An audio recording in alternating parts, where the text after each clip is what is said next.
전체 인구의 80% 이상이 1년에 1회 이상 두통을 앓는다는 통계도 있습니다. 안녕하세요 여러분, 가톨릭대학교 인천성모병원 뇌병원 신경과의 조현지입니다.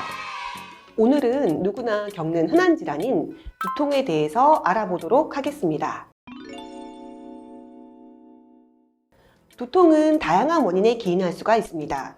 주로는 스트레스, 피로, 혈압 변화, 자세 불량 등이 일반적인 원인이지만 아주 드물게 뇌졸중이나 뇌종양, 뇌압 상승, 뇌수막염 등과 연관이 있을 수 있습니다.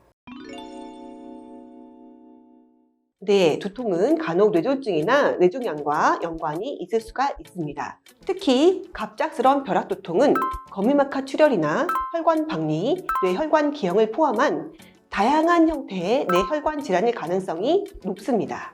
점진적으로 심해지는 두통이나 경부강직, 시야장애, 감각장애, 운동장애 등 신경학적 증상을 동반한 두통인 경우에 뇌종양이나 뇌농양 등 두개내 국소병변이나 뇌압 상승을 유발하는 병변, 뇌수막염 등에 의한 2차 두통의 신호일 수가 있습니다. 일반적으로 두통은 1차성과 2차성 두통으로 나뉩니다. 1차성 두통은 특별한 다른 질환에 의한 것이 아닌 경우로 그 자체의 원인에 의한 경우를 말합니다. 여기에는 대표적으로 긴장성 두통, 편두통, 골말두통, 3차 신경성 두통 등이 포함됩니다.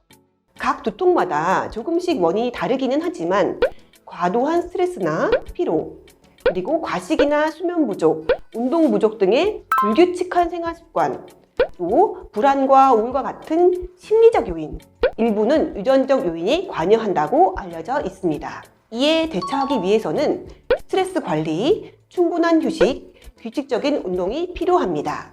두통이 너무 잦아서 일상생활에 지장이 생긴다거나 두통약에 듣지 않는 두통이 반복될 경우, 만성 약물 중독성 두통으로 진행한 경우는 병원을 찾아 두통 예방 치료를 병행하는 것이 좋습니다.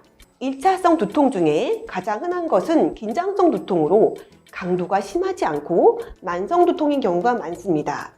또 그 다음으로 흔한 편두통도 평소에는 괜찮지만 오랜 시간에 걸쳐서 반복적으로 같은 양상의 두통이 발생합니다. 하지만 2차성 두통은 그렇지 않습니다. 특히 뇌혈관 질환에 의한 두통은 급성으로 발현하면서 동시에 신경학적 증상이 발생하는 특징이 있습니다. 뇌 쥐주막하 출혈은 초응급질환이고 그 외에 혈관 박리, 뇌정맥 혈전증, 거대세포 동맥염, 혈관 연축 증후군 등은 두통으로 증상이 시작되는 경우가 많아 두통이 일종의 경고 증상이 될 수 있습니다. 또 뇌종양이나 뇌농양 등 두개내 국소병변이나 뇌압 상승을 유발하는 병변에 의한 두통은 처음에는 대수롭지 않은 두통으로 시작해서 시간에 따라 점점 심해지면서 손에 힘이 조금 빠진다든지 복시라든지 하는 신경학적 증상이 점차 발생하게 되는데 크게 이상한지 모르고 늦게 병원을 찾게 될 수 있습니다. 따라서 두통이 갑자기 발생하는 경우나 미세하더라도 신경학적 증상이 동반되는 경우에는 빠른 병원 방문이 필요합니다.